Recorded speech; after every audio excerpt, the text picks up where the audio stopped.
original here. Ultimately I realized that the majority of the blame was mine. I never ever should have called her lazy because that isn't what she is.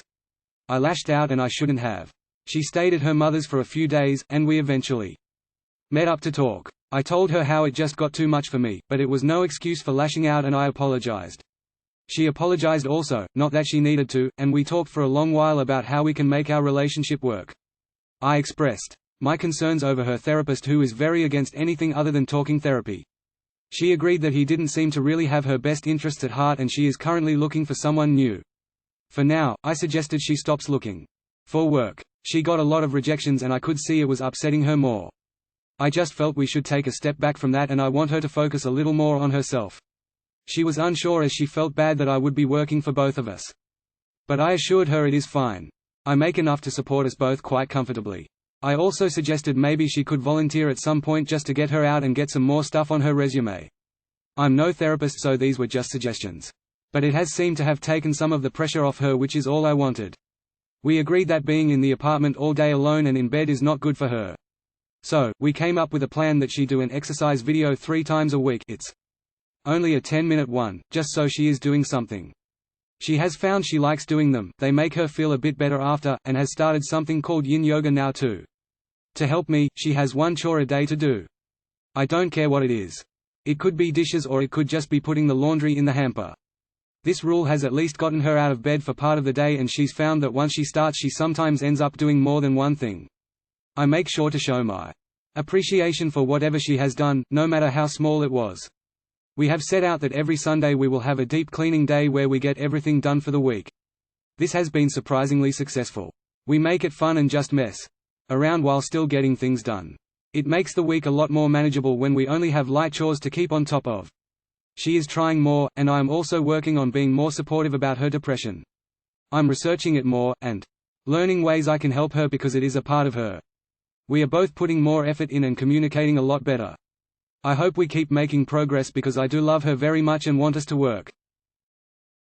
It's so nice when these things have a happy ending. Good job on working on your issues and communicating properly.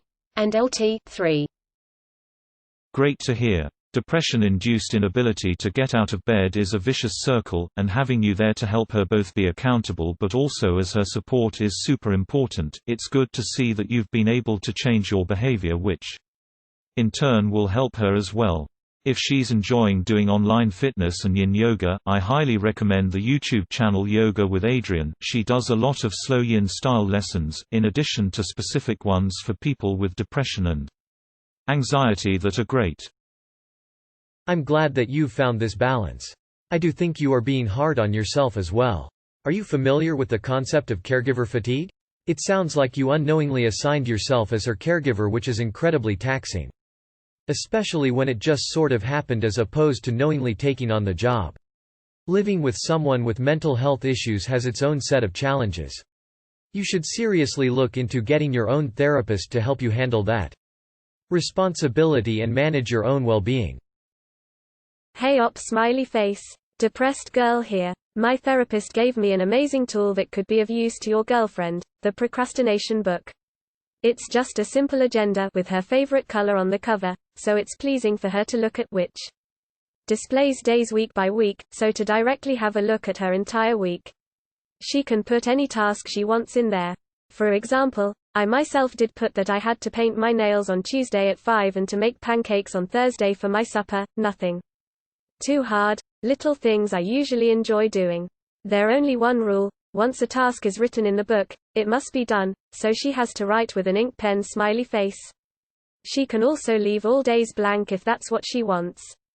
But to be honest, I've only put tasks I really wanted to do but was too depressed to perform before. The book really helps smiley face. Once she feels ready, she might enjoy using that little trick. Sorry for the bad spelling and such, English isn't my main language, and all the bests to you guys. You can fight this together. I know she will get better. And Lieutenant, 3. This is such a wholesome update. It sounds like you and GF are doing all the right things. Best of luck to both of you. Glad to hear a happy update, and that she's feeling better. I know you're not asking for advice anymore, but if she likes online tutorials and yoga, can I suggest yoga with Adrienne? I love her easy, calm demeanor. She has several 30-day courses, so once you pick a course, it's not a chore to find another video to do the next day.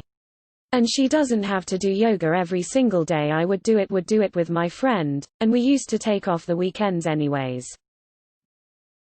This is beautiful to read. The best apology is changed behavior. Well done. Love this update. Your patience and attention to her mental health are admirable. It's hard to get out of a depressive episode, but with support from those around her, especially this level of support, she'll appreciate this more than she can ever explain down the road. Keep up the good work and AMP. Remember, if the load gets too heavy as time goes on, your mental health is important too, so seek out your own support as needed.